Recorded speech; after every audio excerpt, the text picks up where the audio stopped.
আনিস আলমগীরের খবর কিছুটা যায়, উনি খুব স্ট্রং আছেন, উনি নাকি স্পষ্ট ভাবে বলছে সারা দেশটাই তো জেলখানা, আমাকে এখানে আলাদা করে।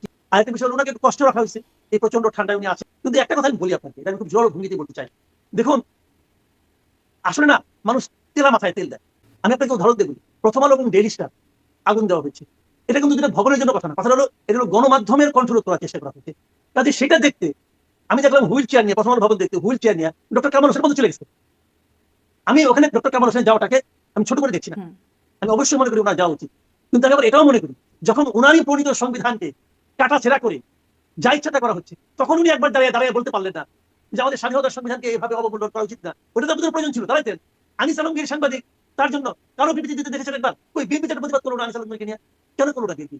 বিএনপি তারেক রহমান সাহেব এত গণমাধ্যমে স্বাধীনতার কথা বলে, কেউ তো বললো, তার পার্টি একজন তো বললো না যে এই কাজটা ঠিক হয় নাই। কিন্তু আওয়ামী লীগ আমলে বিএনপি মানে কথা বলছি, মানুষ যার যার স্বার্থে আছে। আপনি দেখেন, কি বলে, কয়েকদিন আগে হাজির কবর জিয়ারত করতে গেছিল তারেক রহমান, যাওয়ার পর ওখানে তাকে লক্ষ্য করে অশ্লীল ভাষায় কেউ কিছু কথাবার্তা বলেছে, তাকে পুলিশ ধরে নিয়ে গেছে, নিয়ে যাওয়ার পর তাকে আদালতে পাঠাইছে, আদালত তাকে জেলে পাঠাইছে।